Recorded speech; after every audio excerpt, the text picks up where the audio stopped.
Members, it's the appointed time. I call to order the meeting of the panel on environmental affairs.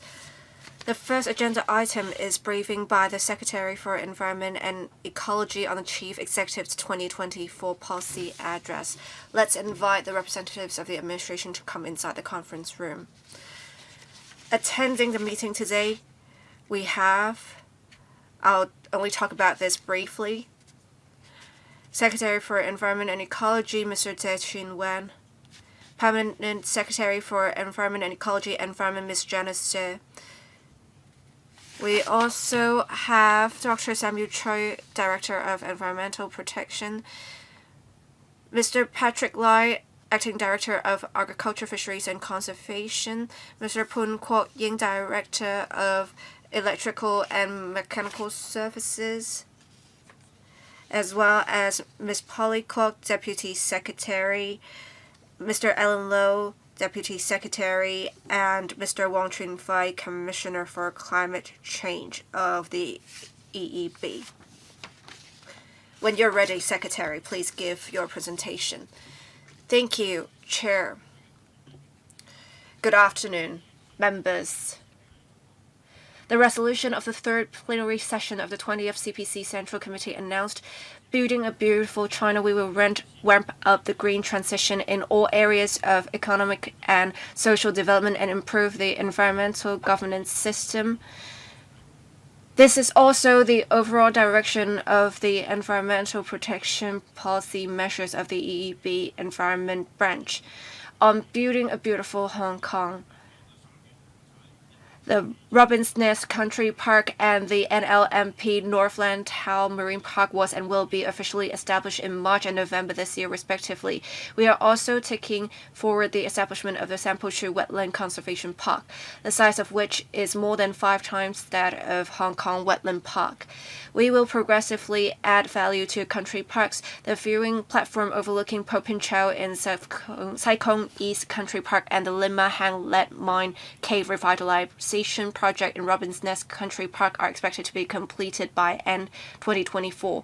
We will promote new in-depth eco-tour experience by integrating culture characteristics of countryside villages, which includes the organization of island hopping tour or tours under the theme of sound, sight, taste fusion in Yanqiao Town early next year to generate economic benefits and facilitate urban-rural symbiosis. We will also update the BSAP Hong Kong Biodiversity Strategy and Action Plan to formulate a comprehensive strategy up to 2035. We are assisting 2 local green technology companies in setting up production lines to upcycle local waste materials to produce high-value core materials or products, thereby paving way for shaping Hong Kong's green industry. We will facilitate companies' development of green technology projects in Hong Kong, such as the hydrogen production facility using solar energy, so as to establish Hong Kong as a demonstration base for green technologies and facilitate the export of our country's green technologies and products. At present, there are about 20 short-term tenancy sites in Hong Kong designated for use by the recycling trade. We will enhance the STT arrangements to strengthen our support for green industries, including relaxing the build over area coverage ratio, relaxing the building height restriction, and extending the lease terms. The government will also inject $100 million to launch a new round of the Cleaner Production Partnership Program to support the green development of Hong Kong and Guangdong enterprises. On promoting the development of new energy, we will join hands with the TLB to develop sustainable green maritime fuel supply chains to develop Hong Kong into a high-quality green fuel bunkering center. Regarding promotion of green and low-carbon hydrogen energy, the government has commenced the preparatory work for amending the Gas Safety Ordinance and expects to introduce the proposed legislative amendments into the LegCo next year. Also, to promote the long-term development of green or low-carbon hydrogen application in Hong Kong, we plan to formulate the approach of green or low-carbon hydrogen standard certifications suitable for Hong Kong by 2027. On promoting green transformation of transport, we have earmarked about $750 million under the New Energy Transport Fund (NETF) to provide financial support to franchise bus operators and taxi owners, as well as to subsidize trials of HFC hydrogen fuel cell heavy vehicles. We will continue to adopt a multi-pronged approach to expand the network of charging facilities to increase the number of public and private parking spaces with charging infrastructure in Hong Kong to about 200,000 by mid-2027. At present, there are about 1,500 quick and fast chargers in Hong Kong.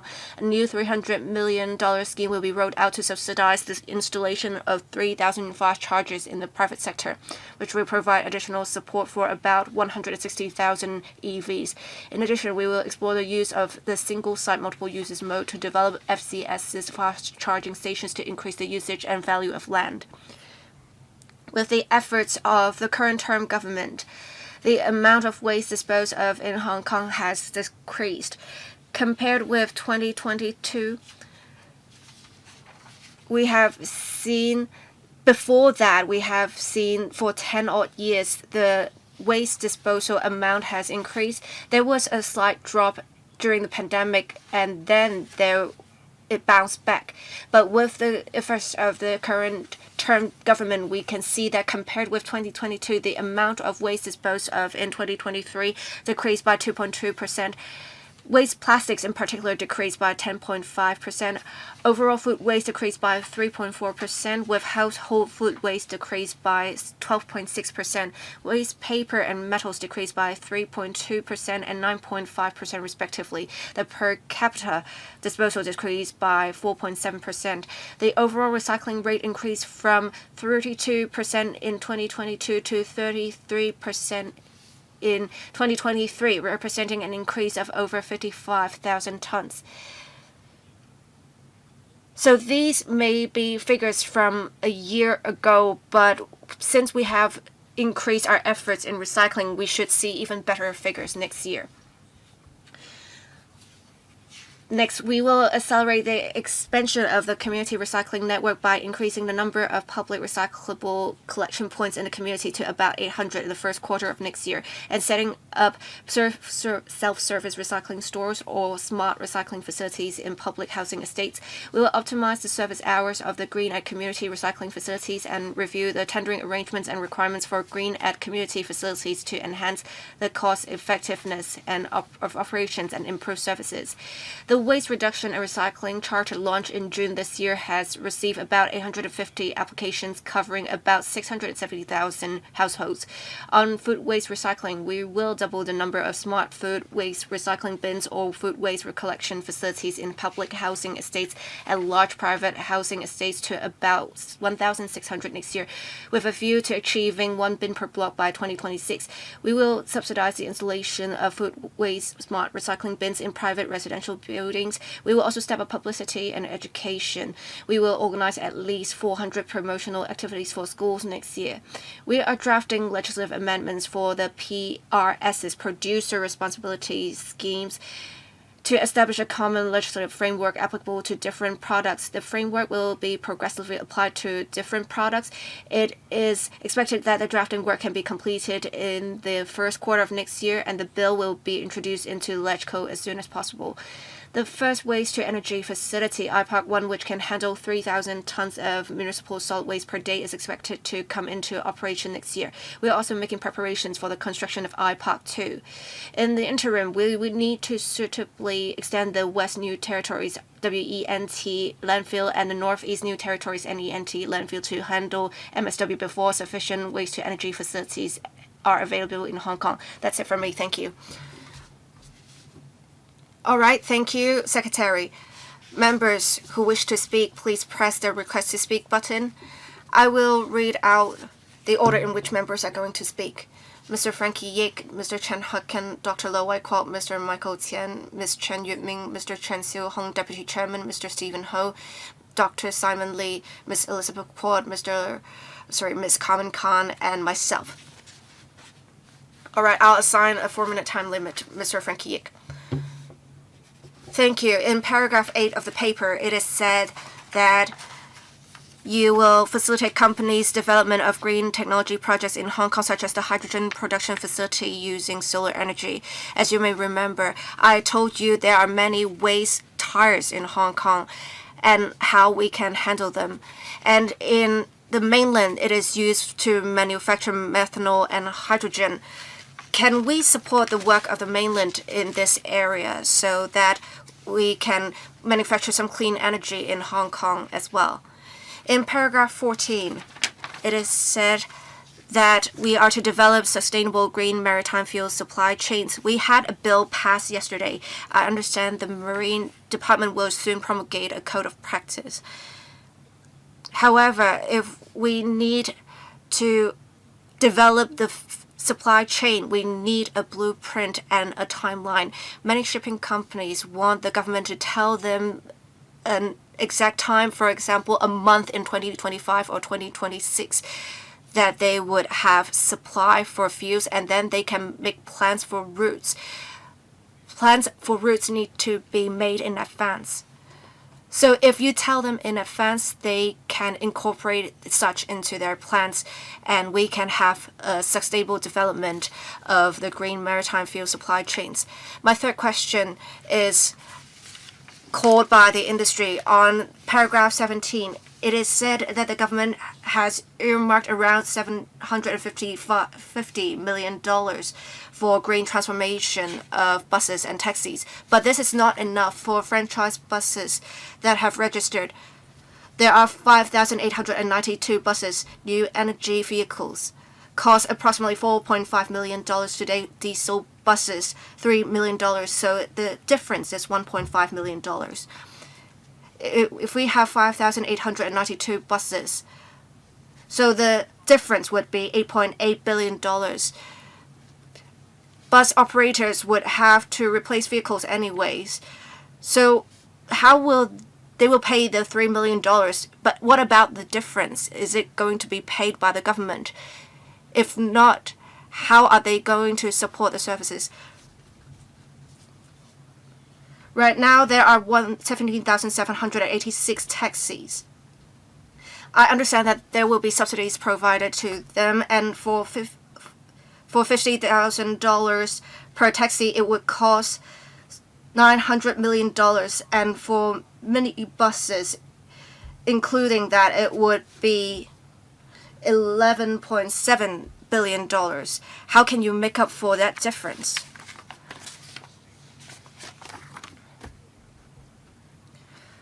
Secretary. Well, on the green transformation of buses taxes, I'll let the Deputy Secretary to answer the question. On waste tires, for the producer responsibility scheme, we will have waste tires covered. So we have been recruiting local and overseas companies on proposals on how to recycle tires, on subsidies for buses and taxis. Our plan is to provide first an interim subsidy for electric buses or taxis. We can see that the price has been decreasing. We believe we will need less in subsidies in future. And when we work with bus operators, the tender prices that we got were lower than before. So we want to do this gradually so that we know what the rate of decrease really is. I will let my colleagues supplement my answers on this. Deputy Secretary. Thank you. I only have one point to add, apart from what the Secretary said in relation to the development of technologies. We have seen a decrease in the prices. We also need ancillary facilities. Buses and taxis are important means of transport. We must make sure the services are smooth. On the part of the government, we want to adopt a gradual approach to promote the green transformation of transport, such as the provision of charging facilities, the nurturing of talents in maintenance and repairs. And regarding what Mr. Frankie Yik said about the green maritime fuel supply chains, we are working with the TLB to promulgate an action plan on green maritime fuel bunkering, and it will be published at the end of this year. It is essentially a report on a study, and we will have our measures, and there will be a timeline. Mr. Chen Hakan. Chairman, I have two questions. First, I'd like to ask about the 300 million subsidy for the installation of charging facilities. So where do you plan to install these chargers? I know that you have a map for the locations of the chargers. There are some districts with more and some districts with less or fewer chargers. You should perhaps install more chargers at places where there aren't too many. Second,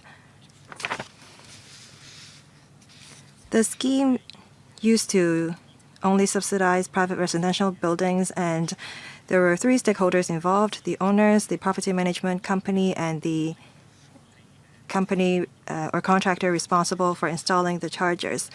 And there are issues with that. When the titles are fragmented, it's difficult for the property management companies to ask the owners to contribute. And there could be other problems such as a monopoly. So who do you give these $300 million to for the EV charging at home subsidy scheme? I'd also like to ask about iPark.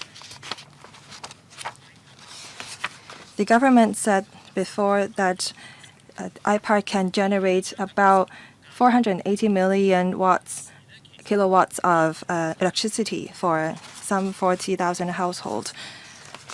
It was said that the power companies, the iPark would sell these electricity or surplus electricity to the power companies at cost.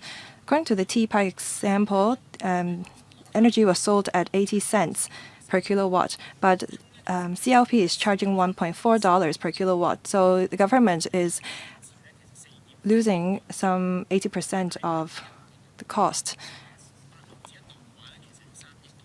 So we are losing some $300 million.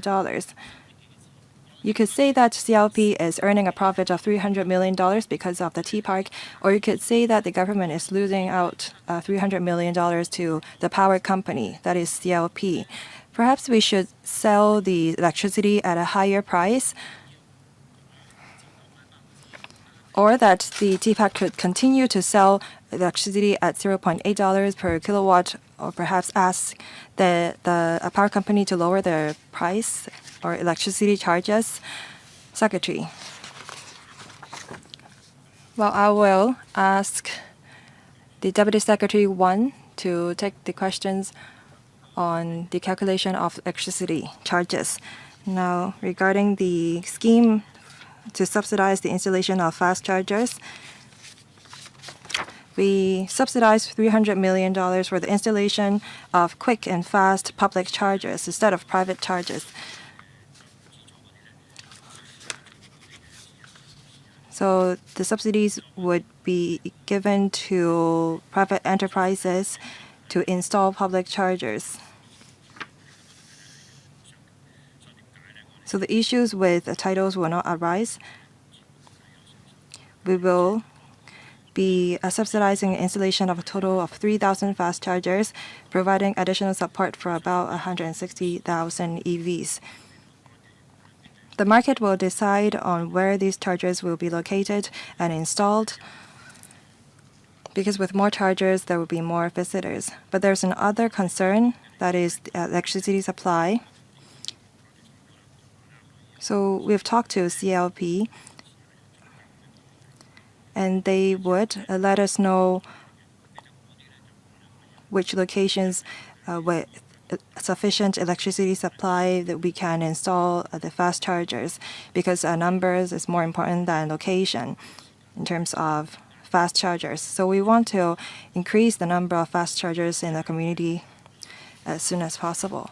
Deputy Secretary, thank you. Regarding the negotiation between the government and the power companies on the price of electricity, we use the marginal cost of electricity generation to calculate the cost. What does it mean? So netting out the cost, the electricity charges charged to the consumers by the power companies would include operational cost and administrative cost, as well as other operational charges. So 80 cents is the cost of electricity. The rest of the charges would relate to operation and investment and so on. So the electricity charge is a combination of the operational and investment as well as the marginal cost of electricity generation. So we are not subsidizing electricity companies or power companies in this sense. Next, Dr. Lo Wai Kwok. Thank you, Chairman. I have two questions. I'd like to ask about waste reduction and recycling, and second, chargers, especially chargers for taxis, minibus, and how these e-taxis and e-minibus should be charged. First, on waste reduction and recycling, as we all know, the municipal solid waste charging scheme has been suspended.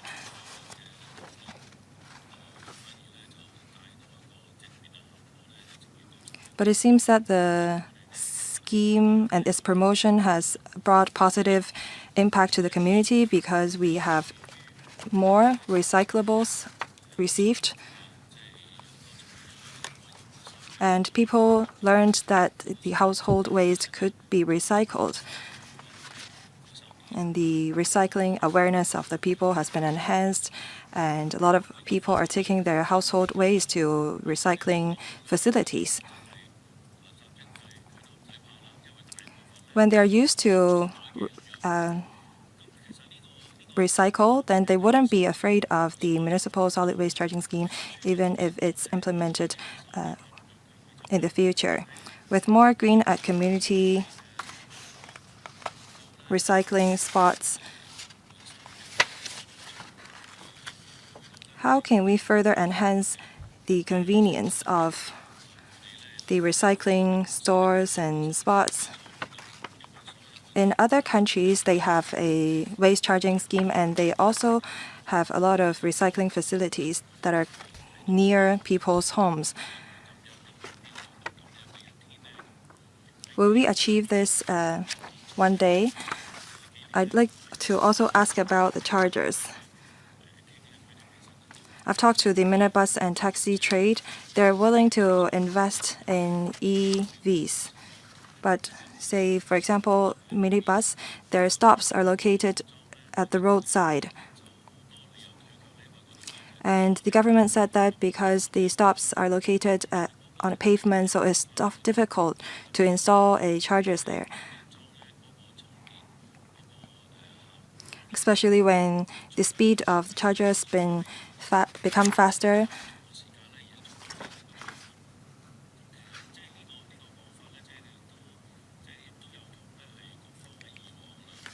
I have conveyed my views to the administration before. Have you come up with any way to solve the problem? Secretary. Regarding chargers for minibus, I will ask Mr. Low, Deputy Secretary, to answer that. Regarding waste reduction and recycling, you are very correct. This term of the government has launched the household waste recycling scheme, and we have expanded the network. Since 2003, we have seen a reduction of waste generated and more recyclables. And we've seen an even more significant changes over the past few months. The volume of recyclables received has increased by 50%. The volume of food waste has been increased by over some 60%. And for household waste, we have received more than 4 times. So we see that there is a significant increase in the recyclables that we receive. We will continue to work on it. Now, regarding our goal, we have a lot of recycling facilities in public residential estates. By 2026, hopefully we'll be able to achieve 1 bin, 1 block, or 1 bin per block in public rental housing estates. In private residential estates, the property management companies arrange for their own recycling facilities. And again, as I've said before, we have this waste reduction and recycling charter, and we have received around 850 applications from private estates over Hong Kong. So hopefully, very soon we'll be having a lot of recycling facilities across the territory and nurture a kind of recycling culture. In the middle of next year, we'll come back to report to the LegCo about the next step on our municipal solid waste. Hopefully, we will have a recycling network that is comprehensive in Hong Kong. Thank you. What about chargers? Thank you for your question. Before I talk about e-minibus, let me give you a bigger picture of the situation. EVs, especially e-commercial vehicles, have high demand for chargers because we see a growing number of such e-commercial vehicles. As you can see in the paper, we have rolled out a number of measures. Earlier this year, we have disposed 2 pieces of land for the construction of fast charging stations within 12 months. By September 2026, there will be 20 quick and fast chargers in Hong Kong. Currently, we have 180 petrol filling stations. We have introduced a new scheme to encourage operators to retrofit chargers. So hopefully by next year, we will have over 100 fast chargers. E-minibus and e-taxis can both use these chargers. In this year's policy address, we also said that we have this $300 million new scheme to subsidize the installation of fast charging facilities. That are 3,000 fast charging facilities. Compared to e-taxis, the e-minibus market is not that matured. And we do have a pilot scheme to offer subsidy to the trade. And our subsidy is 80% of the cost of acquisition of a minibus. Maybe my colleague can supplement. We received applications from operators, and we encourage the e-minibus operators to continue to purchase more e-minibus. You ask if we can install chargers at minibus stops. Well, we keep an open mind to such suggestions. At taxi stands, we have the same idea. We are planning to install chargers at taxi stands, and we have identified suitable sites already.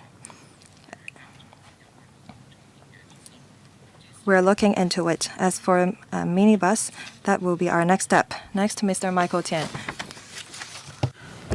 Thank you, Chair. Right now, Secretary, many places would practice source waste separation at source. And we will not construct any more landfills, so we need to do that. But what incentives are there for people to do that? So if we are to mix waste together, one would have to pay. If one separates waste, then they won't be charged. That's how people can build a habit. And I would say I would be very disappointed if you do not implement NSW charging. But recently you said you would provide a timeline mid next year to the council, so I rest assured. We have some specific bags for MSW charging, and you have made more orders for such.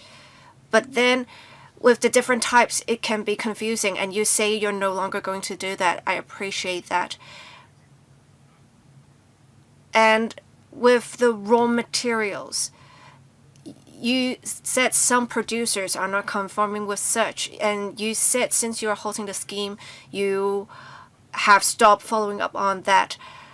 But now that you say that you are going to provide a timeline mid next year, why not take these 9 months to research whether the raw material is indeed appropriate for the design of plastic bags? If you take your time, it is not conducive. Now, on my second question, many LegCo members visited Shanghai. Unfortunately, you didn't accompany us. We went to some EV factories. I'm sure, Chairman, you understand what I'm saying. Apparently, the trend on the mainland is no longer charging, because charging would take 20 to 30 minutes at the shortest. Now they just have batteries replaced. So what we saw was there was a self-service facility. Once people drive through there, and batteries can be replaced within 3 minutes. They will take away the old battery, you will have the new battery, and then your drive can go on for much longer. This has really resolved the issue with charging, and even filling of petrol would take 20 odd minutes. The replacement of batteries would only take 3 minutes.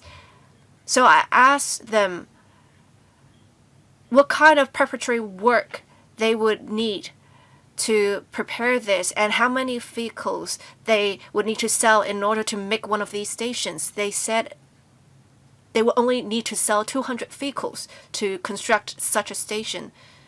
So if we can sell 2,000 vehicles in Hong Kong, we can already have 10 such stations in Hong Kong. It will only take 3 minutes for batteries to be replaced. So would the administration consider this to be an option? Please save some time for the Secretary to respond. Thank you. You have 2 questions, member. On the early and pilot implementation of MSW charging, we have indeed received feedback. There is a need to improve the design of the designated bags to make them more convenient to use. And we are, of course, going to review the design of the bag in our comprehensive review. As for whether we will deal with this under the contract with producers, as this is confidential, the contractual terms, I will not disclose any further details here, but we will definitely review the design of the bags. On replacement of batteries, excuse me, I'm asking, are you going to get new bags, or are you not going to do anything with the design? Well, we will review the design and we will update the design. But we cannot actually order new bags before we have a conclusion. Well, let me say this, Secretary, please. Well, we can discuss this later. On the replacement of batteries, this is not something new. I myself have visited some of such facilities before. We have observed how batteries were replaced, and we have talked to various EV factories. The replacement of batteries on the mainland for EV factories, this is not mainstream. Even for the large mainstream EV companies, they do not plan on adopting this approach. There are two reasons. One, they expect significant advances in battery technologies. Right now, the charging speed is 1 kilometer per second. It will be even faster in future. There may be more innovative battery technologies. We will soon have solid batteries. So in future, the speed of charging will no longer be a restriction. If vehicles and batteries are not manufactured together, if they are not exactly compatible, it may cause some loss in efficiency. So these are the views of some mainstream EV companies in the mainland. As for whether we'll consider this, implementing this in Hong Kong, you said with 200 vehicles sold, we will have one station, and we have 600,000 odd private cars. If we need that many stations, it will need much land for that, and land is scarce in Hong Kong. And in fact, for mainstream EV manufacturers, as I said before, they do not plan on developing this any further. So we will right now just keep in view of the situation. Thank you. Ms. Chen Yutming. Thank you, Secretary, for your presentation. I have two questions. One on paragraph 5 on add value to country parks. I support having more functions for country parks, especially economic activity. And in the Northern Metropolis Action Plan, there is said that there is a blue-green ecotourism circle, and we have the Robin's Nest Country Park for that. And when we were talking about developing a low-altitude economy, we can do more in country parks, and that is one of the testing grounds would be the Hong Kong-Shenzhen ecological corridor. So is it possible that Robin's Nest Country Park or parts of it will be used as testing grounds for the testing of low-altitude economy? Because that will also bring about development of the blue-green ecotourism circle. I urge the administration to not stop here and explore more possibilities for the potential of country parks. I also want to ask about the waste to energy facilities. I also support the administration's initiative to add more incinerators. I want to ask, when will the incinerators commence operation? Is it that one would commence operation next year? With the new territories landfills, many are close to boundary commerce zones. I therefore urge the administration to study the possibility of stopping MSW from being transported to any NT landfill, especially. It is also said that IPARC 2 would have tendering exercise commence at the end of this year. Will you set KPI so that the construction will be completed by 2030? All right, Secretary. Thank you. I will let the director talk about what is happening in Shekuchao. Remember, what you said was quite correct about adding value to country parks. Our efforts are continuous. We have been looking for new ways, innovative ideas to add more value to country parks. We have several directions in mind. On the development of agriculture and fisheries, not only can we do ecological conservation, we can also develop agriculture and fisheries in the area. We can also do more in terms of recreation, having ecotourism. And when you talk about whether we can combine that with the development of low-altitude economy, in fact, we do have that in mind. if we can have some testing points in the country park or the geological park, if we can develop low altitude economy there, it will definitely be beneficial. But of course, we need to consider the other aspects such as technical aspect and safety aspect. I'll let the director talk about the incinerators. Can you turn on the microphone for the director, please? Hello? Thank you, Chair. On IPOC 1, last year, that is the year before this, we have had all the large prefabricated components transported to the island. Many members actually visited the facility site earlier. We have good progress so far. We expect that at the end of next year, it should commence operations. We have almost everything said. There is still something to follow up, however. On IPARK 2, as you may know, the environmental impact assessment EIA has been done, and we have also consulted the public on the project. We hope that the EIA can be passed this year,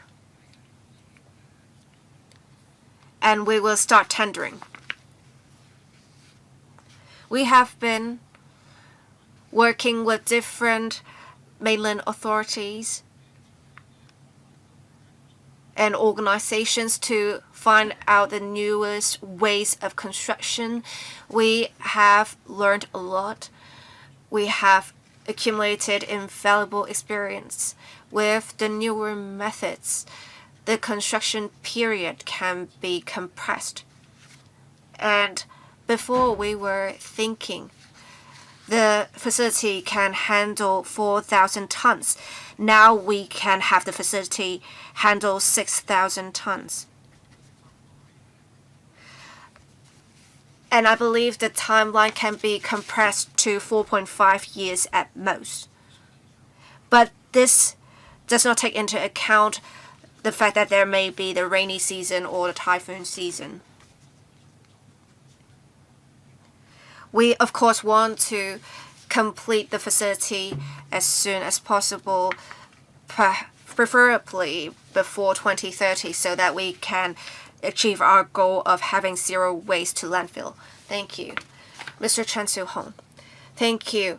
Well, I would like to first declare that I am an advisor for the CLP because in previous discussions, the company's name was mentioned. On hydrogen energy, I would like to thank the Secretary for promulgating the strategy of hydrogen development in Hong Kong, working alongside other departments. I can see him trying hard to work for the development of hydrogen energy in Hong Kong. I appreciate that. There is much on hydrogen energy in this year's policy address apart from testing points. In paragraph 16 in this paper, it is said that there will be long-term development of hydrogen energy and we will have a hydrogen standard certification standard at some point, and we will have the standard certification by 2027. What I want to ask is why it is taking so long, because we have many points of reference in the mainland and overseas. Why does it take that long, up to 2027, to have a standard certification? In paragraph 17, it says that the government has earmarked around $750 million under the new Energy Transport Fund, and this is to support green transformation of public buses and taxis, and there will be subsidies for HFC heavy vehicles as well. And some part of the fund would also be used for hydrogen dual fuel buses. Why is this not mentioned here? Is it the case that we will no longer have subsidize the hydrogen buses? We will only subsidize the trials of hydrogen heavy vehicles. Is this the government's way of drawing a line, saying that we have already done the trials of hydrogen buses? And in fact, echoing what Mr. Frankie Yik said, we have a great difference between the amount needed for diesel buses or diesel vehicles and hydrogen vehicles. And you said you would subsidize the use of such vehicles gradually. But how are you going to do that in parts?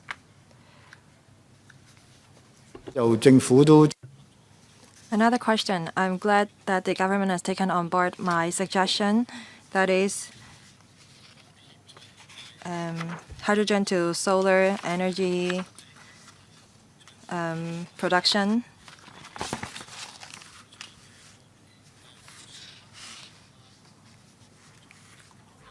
Will you make use of photovoltaic technology to produce hydrogen? Yesterday, we had an exchange sessions talking about how the TLP is working on public car park. When we asked, they said that they will provide medium chargers at these public car parks, but they have not received any guidance from the EMSD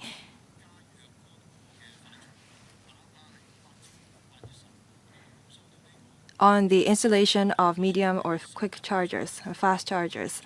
So they can only install medium chargers at the car parks. Please allow time for the Secretary to reply. Thank you. Regarding the question on car parks and the guidelines on the installation of chargers, I'll ask Mr. Low to take that. Regarding hydrogen,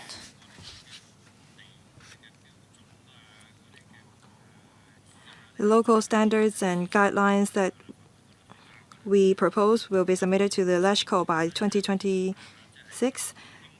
For the one to be published by 2027, we're talking about green or low carbon hydrogen standard certification. So what is this? It's about hydrogen delivery and trading in the world. We have our own standard. We may call something green hydrogen, but in other countries, that same gas may not be recognized as green hydrogen. We don't have an international standard yet. Some countries take into account the materials used in the production of hydrogen before any gas can be qualified as green hydrogen. Why we set our target at 2027? Because we know that international discussion is still ongoing. So we need time to align our standards with that of other countries. Regarding the $750 million to subsidize heavy vehicles, you ask about what happened to hydrogen fuel cell buses. Well, we've talked to the bus companies and we have reached certain consensus, but there are still some details that need to be worked on. For HFC bus, we use a technology neutral kind of policy when we give out our subsidy. The bus companies also agree with such an arrangement. They will buy HFC vehicles along with other fuel cell vehicles. We'll submit a legislative proposal next year so that the bus companies can purchase HFC buses. Now, regarding hydrogen production facility using solar energy,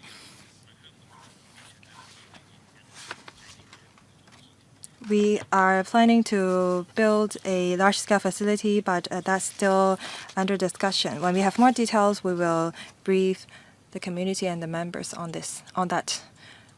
Mr. Low, sorry, I don't have the information at hand, but I think that for car parks with a certain number of parking spaces, fast chargers have to be installed. Mr. Chen, you said that you heard differently. Maybe I will learn more about this after the meeting. Let me supplement. I was talking about area 66 in Chengquan O and Choi Shen Street and the car parks located therein. And they said that no fast chargers were installed. Mr. Ho, Stephen Ho. Thank you, Chairman. We have spent much time discussing electricity issues. I've come across some cases where application for construction of electricity supply pipelines took a few months. Sometimes the government departments, transport departments, schools object to such construction of electricity supply facilities. I think that we have to work on it.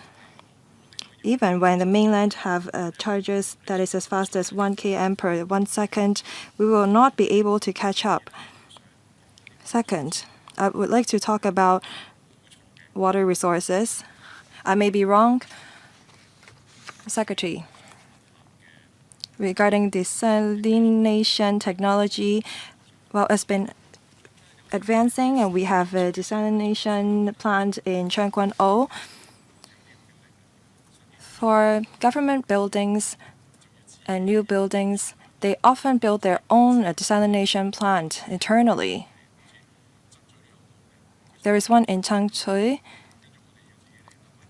Because of the lack of strength of the pumping facilities, they have to install their own facility. What happens if every building has to build their own desalination plant next to it? That will result in a waste of resources and a waste of the desalination plant that we already have.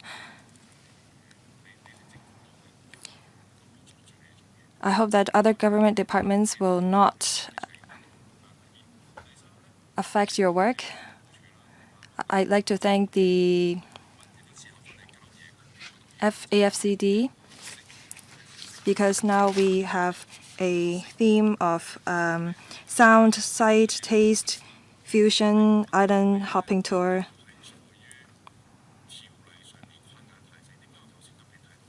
I think that the regulations is too strict. I talked about fun farming. But I think that the existing regulation and rules on the monitoring of or regulation of country parks are not good enough. Maybe you have to conduct internal review for telecommunications infrastructures or the issuance of restaurant licenses or FEHD licenses that can allow something more than accreditation. I'm afraid that the same issue will happen in country parks. If the government has the say, then they could build anything. But for private country parks, this could be an issue. I hope that we can unleash the potential in lands that are not developed yet. Some people in the new territories are afraid of having their land being rezoned as INT land. So I think that we have to create value for these lands. Thank you. Secretary, I'll ask the commissioner to talk about this desalination plant, and then I will also ask the AFCD to supplement. We have to make good use of our country parks. We have to conserve where we need to. You cannot sacrifice conservation, but as we are conserving the country park and ecology, there are ways for us to enhance its value. Agriculture is one way to do so. We could also include tourism and entertainment elements. There are different levels to recreation. We will look at different ways for us to achieve this goal. Thank you for supporting us. We will continue to work hard. Commissioner. Director. Thank you, Mr. Ho, for the question. Together with the Water Supplies Department, we've been working on the desalination plant issue. When we ask for water, the WSD would try to supply that to us. The member just talked about the issue at Cheonsui. Well, it's a rather remote area. Usually, the mains are constructed underground. And when these freshwater mains have to go through mountains, we have to install pumping stations. But at Cheonsui, we don't have much flat land for the construction of pumping stations. And if we are to build so many structures, that will affect the traffic there. So we would like to conserve our water resources. We will try to build desalination plants, and after the ocean water has been desalinated, the waters can be used on site. But where we can build pumping stations and construct lay freshwater mains, we will try not to build desalination plant.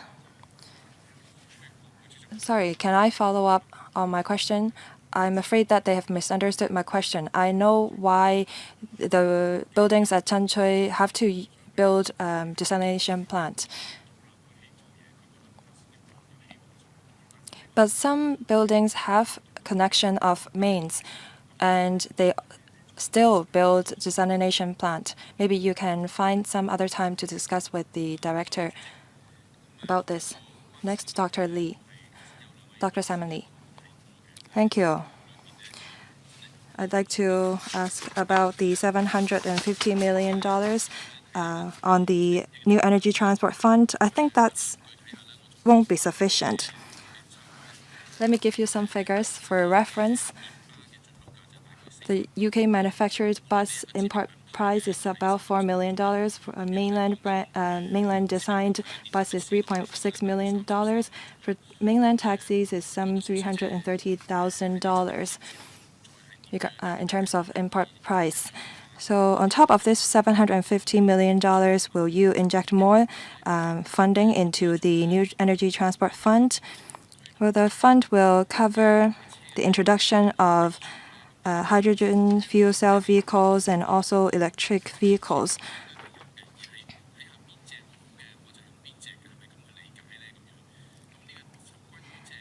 So that's my questions regarding buses, and I'd also like to ask about taxi. The reason why taxi operators don't want to purchase e-taxis is because there is lack of chargers.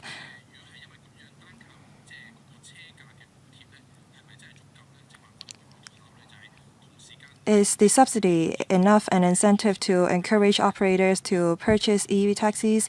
Can't we also provide electricity subsidy for purchasers of e-taxis? These are my questions about electricity. I'd also like to ask about waste reduction and recycling. It is said that the government plan to increase the green community spots to 800. Are recycling points included? Will all these points and stops allow people to accumulate green dollars? Maybe in all of these 800 points, people can earn green dollars to increase the effectiveness of the waste reduction efforts. It is also said in the paper that regarding waste reduction and recycling charter, well, the government proposed to encourage private housing estates to participate in the scheme and provide accessible means for the collection of recyclables for more residents. These are my 2 questions and 1 suggestion. Thank you. All right, Secretary. On how to promote taxis to switch to electric taxis, I'll let Mr. Low talk about that. On waste reduction and recycling, I'll let the director answer the question. As for hydrogen buses, as I gave an answer to Mr. Chan Su-hong, it was about whether the fund would also subsidize hydrogen buses and whether we have stopped our trials with hydrogen buses or the switch to hydrogen buses. Well, with these hydrogen bus, the subsidy can be used for hydrogen buses as well as hydrogen vehicles, heavy vehicles as well. So we are just trying to test out different types of vehicles to see which one would be more energy efficient and suitable for Hong Kong. So we can provide a subsidy, and the subsidy can be used on either types of vehicles.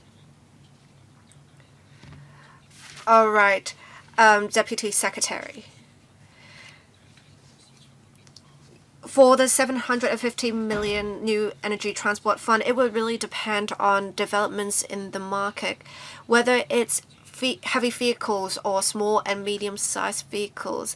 We have really seen the prices drop regardless of the size.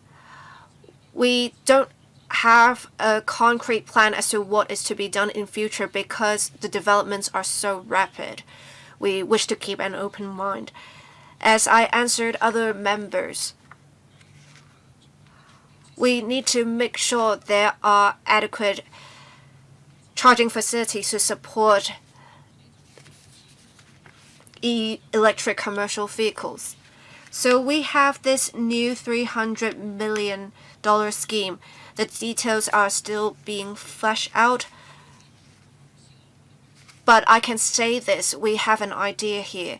We understand that for taxi operators, if they are to switch to electric taxis, they have a greater demand for charging. So when there's shift change, obviously they would want to have charging done during that period of time.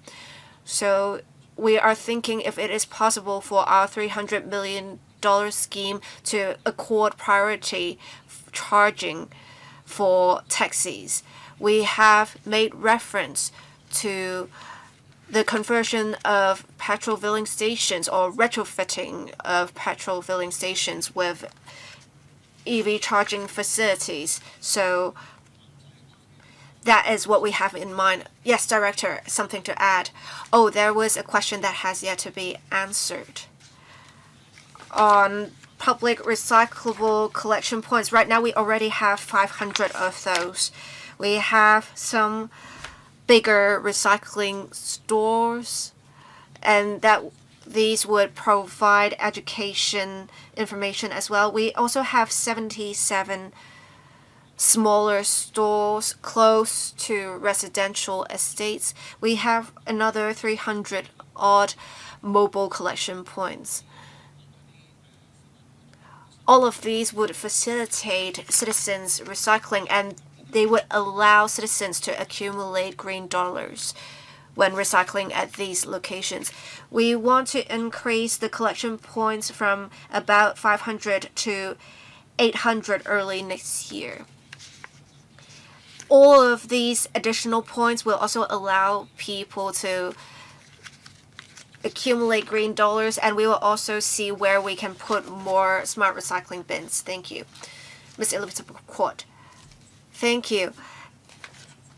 It is said to add value to country parks. They will support the development of low altitude economy as well as ecotourism. I definitely am glad to hear that.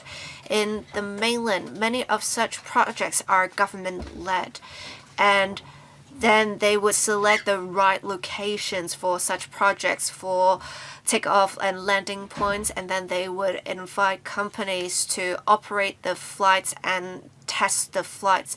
And during testing, they wouldn't have anyone actually flying the vehicles. It would only be after that that they would be conveying people.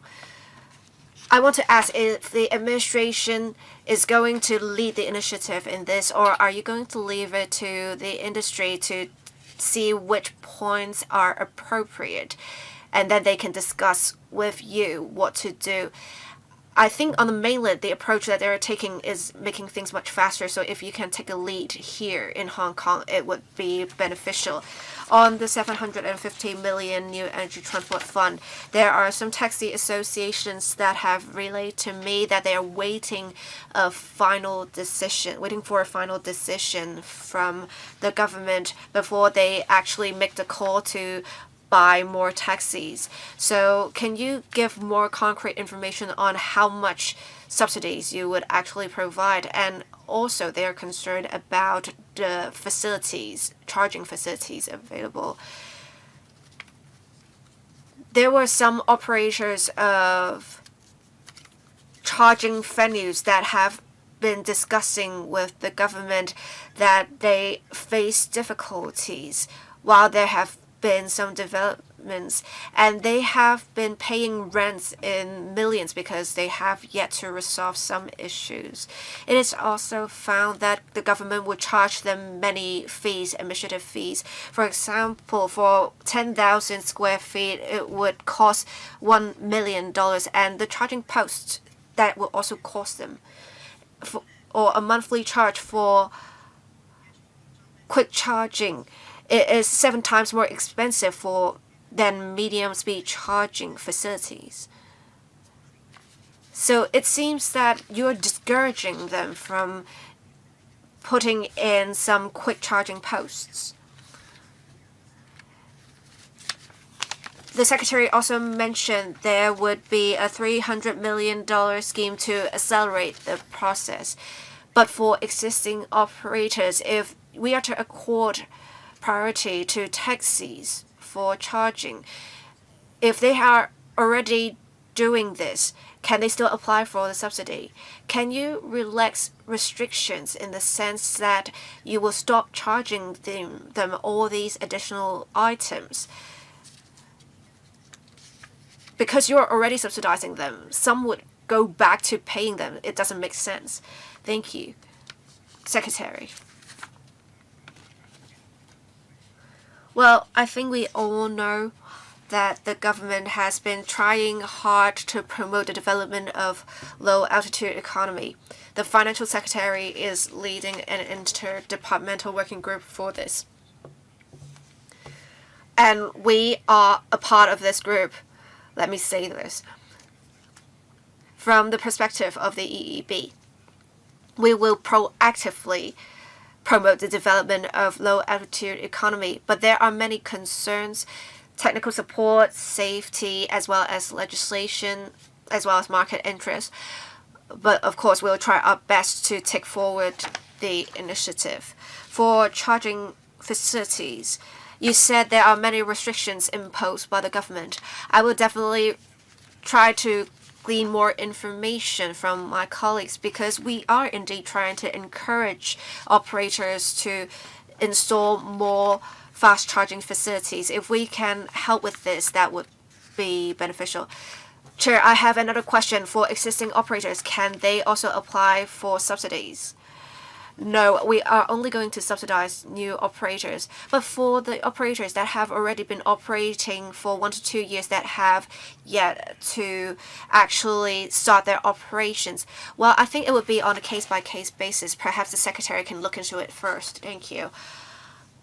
Ms. Carmen Khan. Well, I have 2 sets of questions.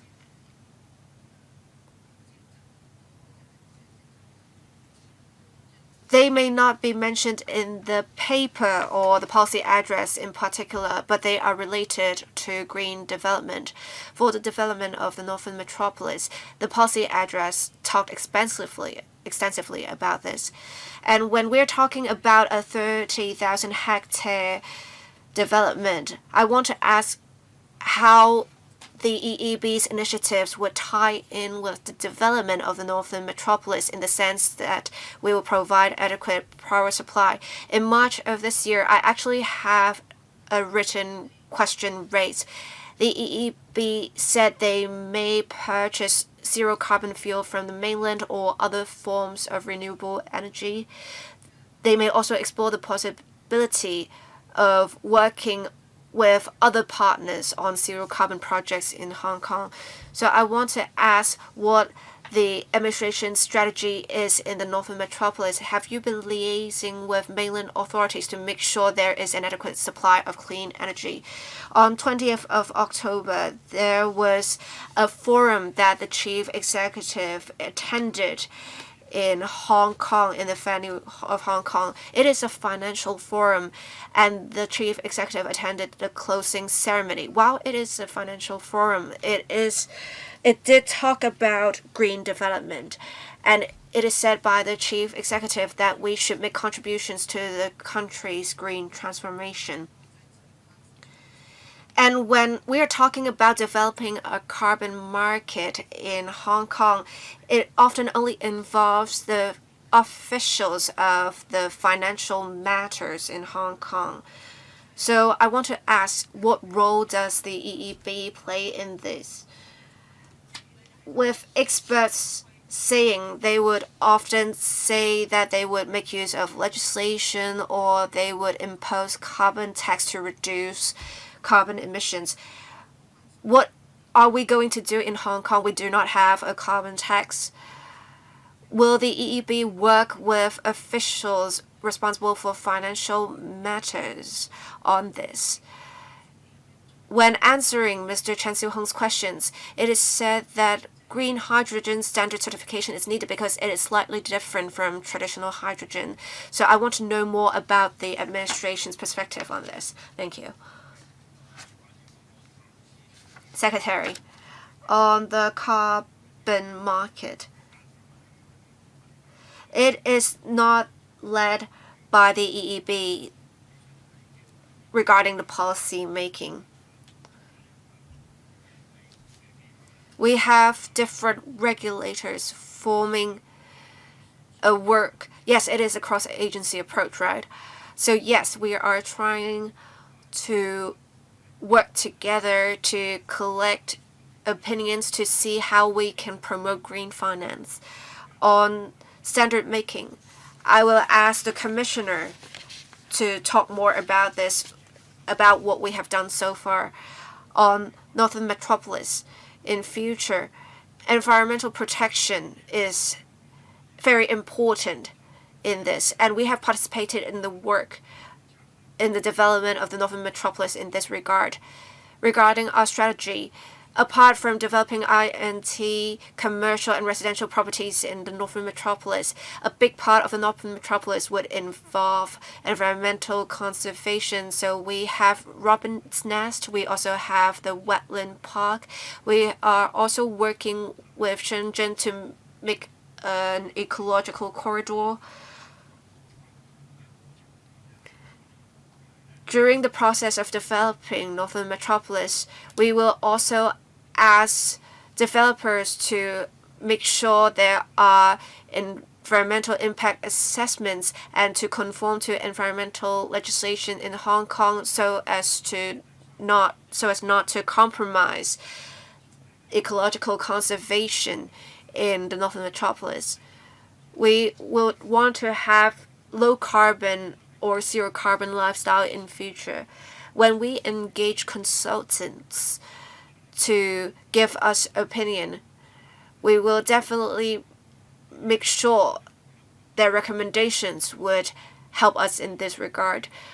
On power supply, on whether there will be cross-district power supply, I actually said this last time. We keep an open mind. We will not rule out the possibility. As for whether we are actually going to do it, it would depend on the project's development and how many economic benefits it will generate. I will leave it to the Development Bureau to balance the pros and cons. If they have anything in mind, we can always discuss this together.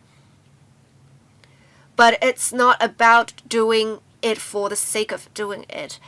It is only when it generates benefits we will work together to make this happen. On the carbon market, I will let the Commissioner give answers to this. Thank you. Please turn on his microphone. Thank you, Chairman.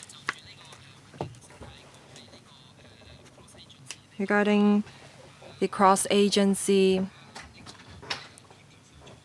coordination group, the Environmental and Ecology Bureau gave us support and guidance on the calculation of carbon emission and certification of green projects. That's how EEB supported the cross-agency coordination working group. Over the past 2 years, the working group has been publishing standards and guidelines.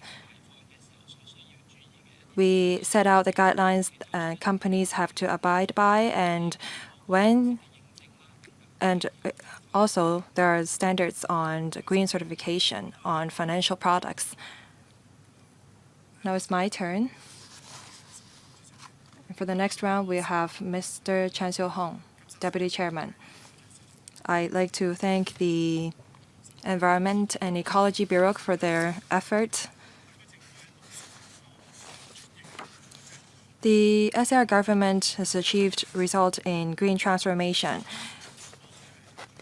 On green pilot projects and petrol to electricity pilot projects, the government has been quite successful. However, for waste reduction and recycling and green transformation in terms of new energy fuels, you have dedicated much financial resources along with other forms of resources.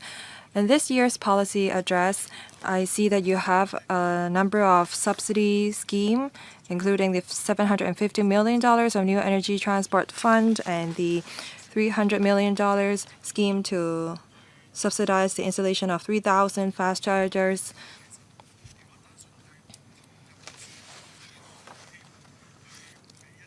But it seems that we're focusing too much on rewards, monetary rewards, such as green dollar.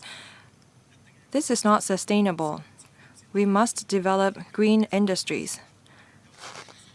And we have an edge for us to become a green financial and green tech center. Of course, we have to do it step by step. I know that the people are seeing the government's efforts in green transformation. Now, we have dedicated much capital in the green transformation process, but it's time for us to make money from it. Shouldn't we try to set carbon standards ourselves? I know that there is a carbon market. CLP do sell carbon credits to companies using solar energy. Now, in terms of green finance and Northern Metropolis, well, new energy is also an important direction. Under the leadership of the EEB, we have lands in Tuen Mun for recycling. In the Northern Metropolis, will the EEB be leading or setting up any industrial park on green energy and new energy? I'm glad to see that by 2024 we will have an international environmental protection expo. A lot of different countries are interested in showcasing their new energy technology here in Hong Kong. So, in terms of green finance and green tech, what are our roles and how do we start, apart from subsidizing, generate income? Secretary. Chairman, you asked some very broad questions. Promotion of green and low carbon transformation. Well, this is one of the key focus of our bureau, and we will work tirelessly on achieving this goal.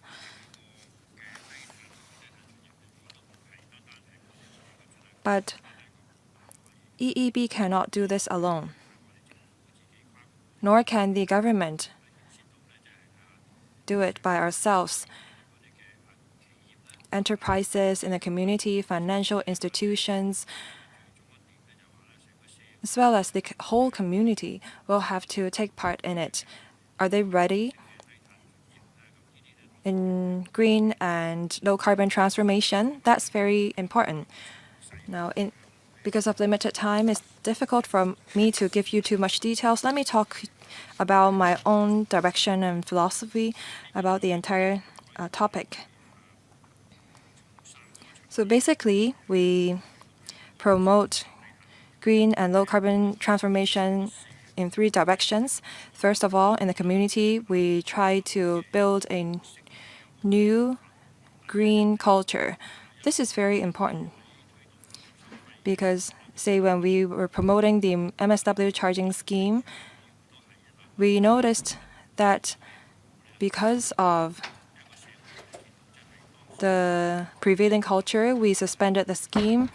At that time, the mainstream views was that we should suspend the MSW charging scheme.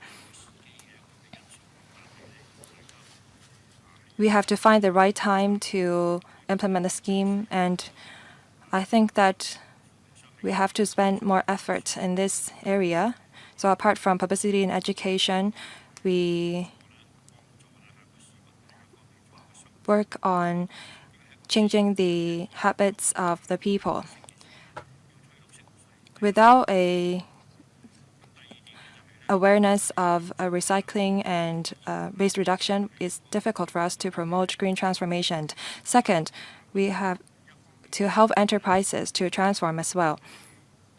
First, how do we help them? You just asked if we will set aside land to help our enterprises. We do have such a plan. We've talked to the Development Bureau, and they will set aside land for such purposes. But such land will only be made available in time. But over the short run, we will make use of our short-term tenancy sites. We will remove barriers so that enterprises can make investment. And we have identified factories. By providing them with assistance, hopefully they will build recycling facilities at the Northern Metropolis. Third, we are trying to invite companies with green technology to come to Hong Kong. We hope that they will serve as an exemplar in Hong Kong so that we can sell our green products and green technology to other cities in the mainland. We help mainland enterprises to go global, and we also ask them to make investments in Hong Kong. So through the Cleaner Production Partners Scheme or program and through the Green Tech Fund, we try to promote green research and development. Now, in terms of finance, well, that's a very broad sector. We have a regulator, and there is also a committee to promote the development of sustainable green finance. We look at this from several perspectives. As you see, we have a core climate voluntary carbon credit trading market. We have certification, models, and taxonomy for sustainable green finance. And we are also looking into the possibility of working with the Greater Bay Area on the development of a green carbon market and green finance. For example, green bond and other green financial products. These are what we're looking into. We work with the sector and the community towards this goal. Thank you, Secretary. A very detailed reply. Mr. Chan Xiu-hong, Deputy Chairman, for the second round. Thank you, Chairman. As the Secretary and the Director are both here, I'd like to ask about the regulations on disposable plastic tableware. A few days ago, the grace period ended. Some media friends called me saying that they know that a lot of restaurants are still using disposable plastic tableware. The EPD said that when they receive complaints on such cases, they would conduct inspection and initiate investigation. If they discover non-compliance, then they will ask the person in charge to rectify it in 10 days, or they will issue fixed penalty notices. Well, first of all, I think that the regulation upon implementation does not really have the support of the people and the restaurant. Well, still, a lot of people follow the regulation. But then there are always people who don't comply with the law. There are always black sheep. Now the adaptation period has ended. So I'd like to ask how determined the administration is in taking enforcement action. Does the EPD have a plan to take proactive action instead of waiting for complaints? Will you conduct inspection proactively to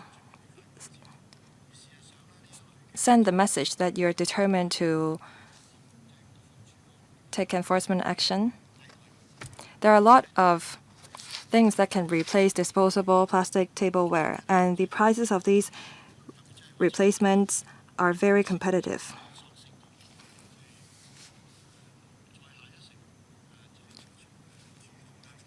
Will you take proactive enforcement action or conduct inspection on your own volition? Secretary, thank you. For the plastic-free campaign, we see that it's very successful. You mentioned that a lot of restaurants and people comply with the regulation. Actually, majority of the restaurants actually comply with the regulation. In other countries, they don't see such a change in such a short period of time, that is only 6 months. There are 2 points that I'd like to make. First of all, for chain restaurants, I asked their senior management. They told me that some 90% of their customers don't need takeaway tableware.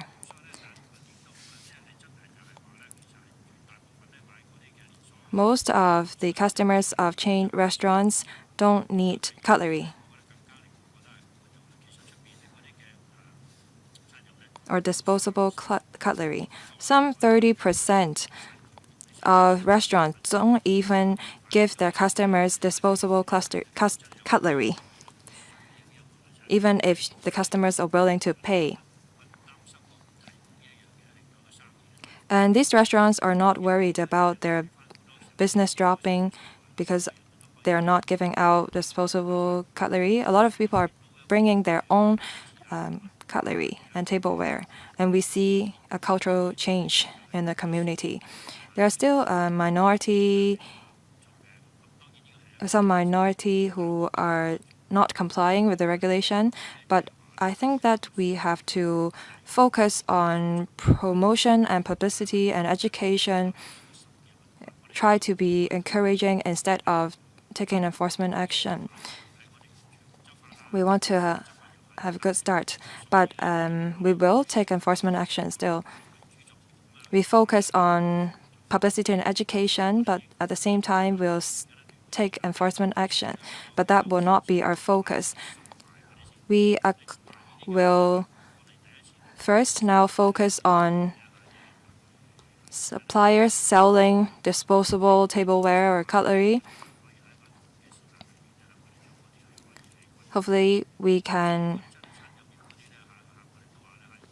have these sellers of disposable cutlery disappear. And for restaurants that are not complying, we give them a 10-day period to rectify their behavior. Otherwise, we will issue the fixed penalty notices. Now we focus on the suppliers of disposable cutlery.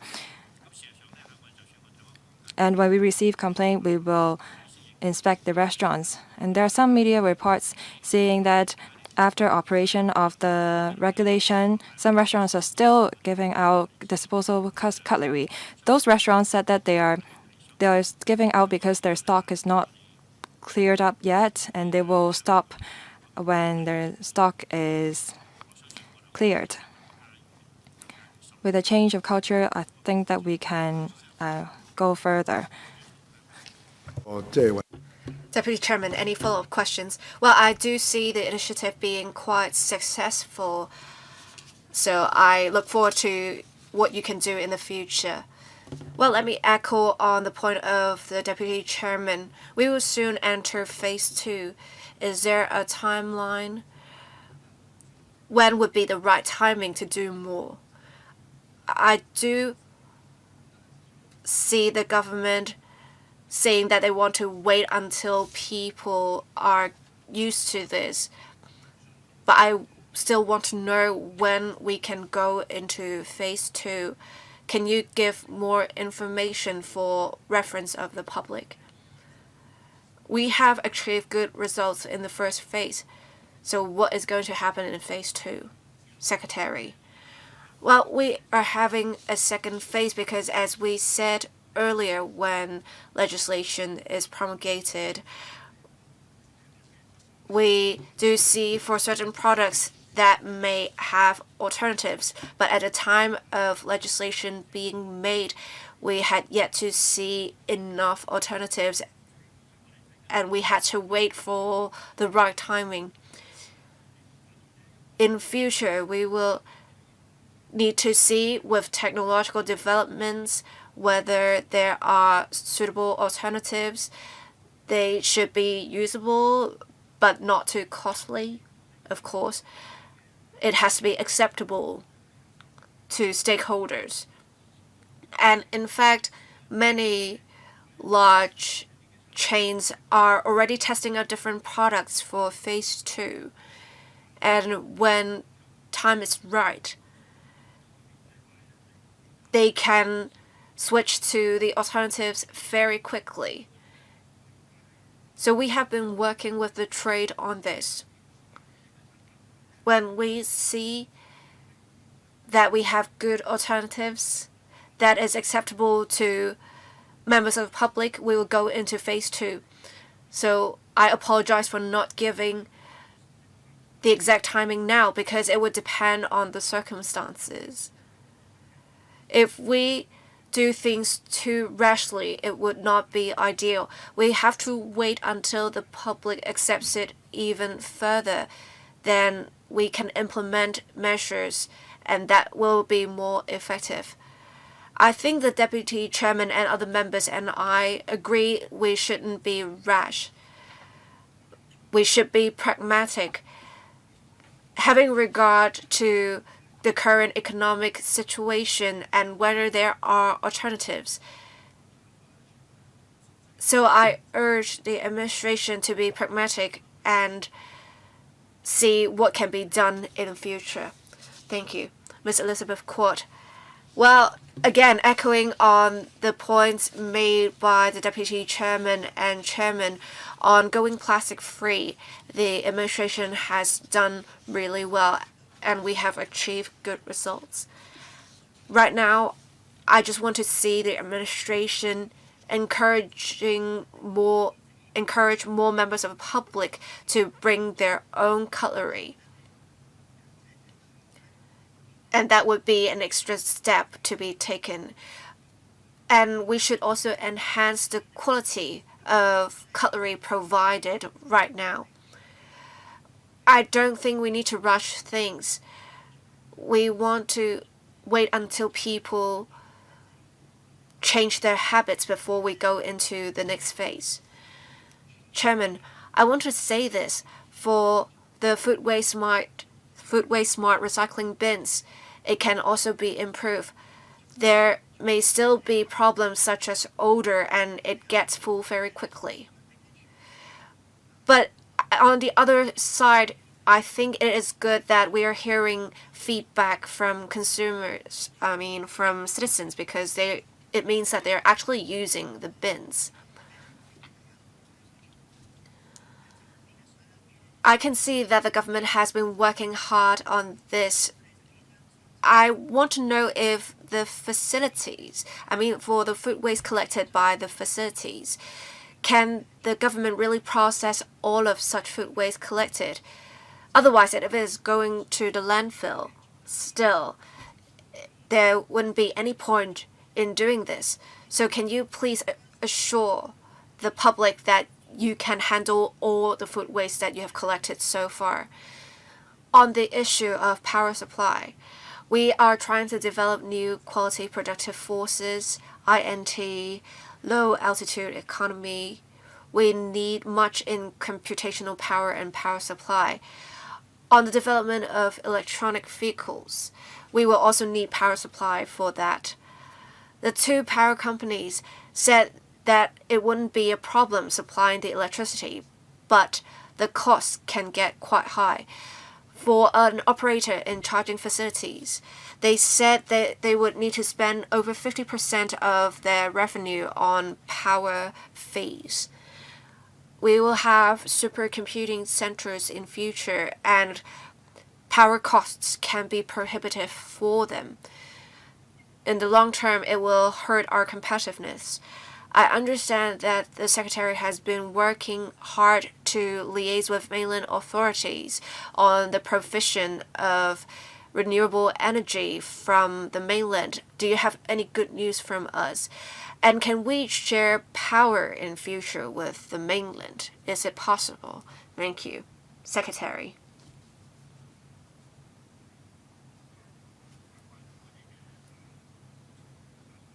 On food waste processing. I'll let the director answer that question. We do have the capability of handling all food waste collected, however, let me say this. On power supply and electricity fees, we are attaching great importance to that.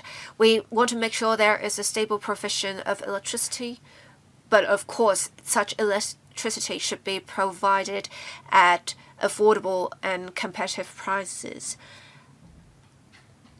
As the member said, we have been trying hard to find different ways to diversify our supply of electricity so that the prices of electricity will be more affordable. When we have updates, we will announce them. Right now, we are still fleshing out the details and liaising with the relevant parties. On waste to energy, whether we can work with other cities. It will be a complicated issue to transport waste across jurisdictions. So we are looking into whether we can try to have zero waste Bay Area, so that we can deal with waste together to achieve efficiency. We have been liaising with mainland authorities to promote zero waste Bay Area. But it does not simply mean transporting waste to another place. It is about working together as a zero waste Bay Area to promote green industries, to reduce waste generated to the point of having a zero waste Bay Area. I'll let the director talk more about food waste handling. Please turn on the microphone for the director. Thank you, Chair. On food waste, the member asked 2 questions. 1, whether we are still receiving complaints on food waste collection facilities. We have improved our facilities as well as our back-end workflow. We have received much less complaints than we did before. As for the odor problem, we have tried different ways, and I think odor is no longer an issue. On processing facilities,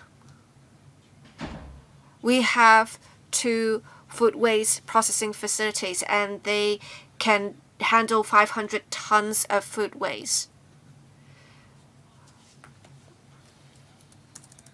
We also have another facility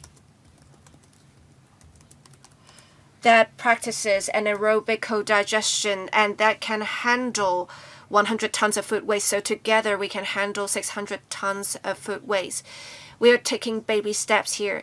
Right now we are collecting 310 tons of food waste per day. So we still have capacity left over. Depending on the progress, we will in future make better use of the sewage sludge anaerobic digestion function of the facility, and we will see if we can make use of innovative technologies to handle food waste so as to lower the costs and provide better services for the public. Thank you. All right, thank you, Director. I will be the last one to speak for the second round. I have asked about green development earlier. I have some questions and comments. It is said that for iPark 1, it will commence operations next year, and iPark 2 is to be constructed. Environmental impact assessments have been carried out, and tenders will be invited soon. iPark 2 will be bigger than iPark 1. I believe we would need to deploy resources or more resources for the construction of the facility. Drawing from mainland experience, many waste-to-energy facilities will be constructed by the government and then operated by companies. Another model that is adopted would be public-private partnership, so that financing would be done and then enterprises would be operating such facilities. Right now, we have a BOT model, build, operate, transfer model, and then the government is still paying for everything. So is it possible to make use of the other models used in the mainland so that the government does not have to invest that much in these facilities? And this would actually motivate private companies further because they would need to put in some resources themselves, and they will be more motivated to operate the facility better. I think we can do this for other green facilities as well. I also want to ask about Northern Metropolis, the Sampo Shu Wetland Conservation Park. when we talked about the funding proposal for the Loop and Shenton Technopole, we discussed this. I believe the administration will promote the eco park system, and there are 4 areas. The first would be Sanpo-Shu Wetland Conservation Park, and then there are 2 other places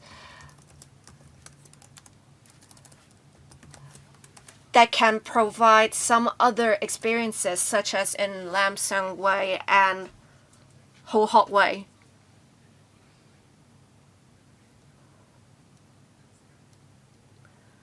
But for the other areas outside of Sanpo-Shu Wetland Conservation Park, there has yet to be a concrete timeline. Some of the areas are actually already vacant. So will there be incentives provided by the government to the landowners to start developing their land into such areas? Before the initiative is led by the AFCD. In fact, the EEB also has an office for rural conservation.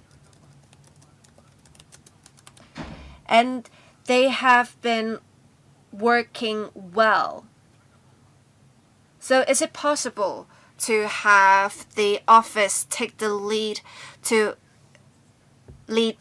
initiative to have testing grounds so that they can encourage the private landowners to take forward such initiatives so that we have some development in the areas? Thank you.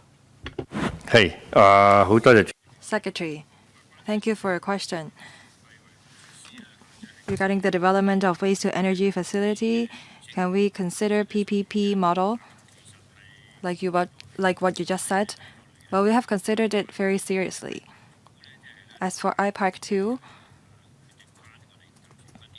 why have we decided to adopt DBO? That's because we want to complete it as soon as possible. As mentioned, we will invite tender by the end of this year. As you all know, we adopt a common law systems. We have a particular mode of inviting tenders. If we use a new model, then we have to go through a lot of procedures, and that takes time. And the construction time would be constant despite the tender model or operation model that we use. I think that we should adopt the DBO model. That is a more cost-effective way to take forward the facility. As for other green facilities, will we consider the other model? We will consider it. We will try to find ways to alleviate the financial burden of our government in order to achieve our goal. The model that you suggested would be one that we will consider. As for the wetland park, for phase 1, that's the Sanpo-Shu Wetland Conservation Park. As for the rest of the parks, we don't have a schedule for those yet. This is a breakthrough for us, in which we integrate conservation, recreation, tourism, agriculture, and fisheries.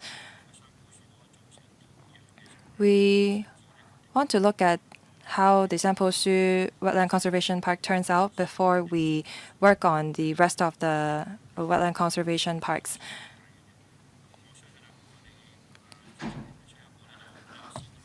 Chairman, you talked about a pilot mode.